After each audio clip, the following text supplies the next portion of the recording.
భూమి కంటే ఎక్కువ భారం మోసేది మహిళ. ఏ రంగం తీసుకున్నా కూడా మహిళలు నంబర్ 1. ఆవకాయ పట్టాలన్నా మీరే, అంతరిక్షానికి వెళ్లాలన్నా కూడా మీరే. తెలుగుదేశం పార్టీ ఆవిర్భావం నుంచి మహిళలకు అనేక రంగాల్లో ప్రాధాన్యత ఇస్తూ వచ్చాం.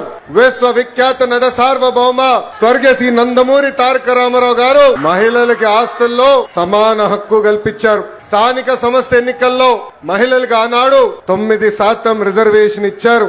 మహిళల కోసం ప్రత్యేకంగా ఒక విశ్వవిద్యాలయం కూడా ఏర్పాటు చేసింది అన్న ఎన్టీఆర్. మహిళల్ని అన్ని రంగాల్లో ప్రోత్సహించింది మన నాయకుడు చంద్రబాబు నాయుడు గారు.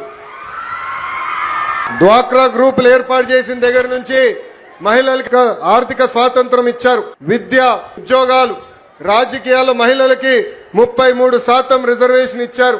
ఏకంగా మహిళల పేరుతోనే ఇళ్ల పట్టాలు కూడా అందించారు. అంతేకాదు ఏకంగా ప్రతిభా భారతి గారిని అసెంబ్లీకి తొలి స్పీకర్, మహిళా స్పీకర్ కూడా చేసింది చంద్రబాబు నాయుడు గారు. మనం తిరుగుతున్న ఆర్టీసీ బస్సుల్లో కూడా మహిళల్ని కండక్టర్ గా నియమించింది కూడా చంద్రబాబు నాయుడు గారే. స్త్రీ శక్తికి ఎదురులేడు.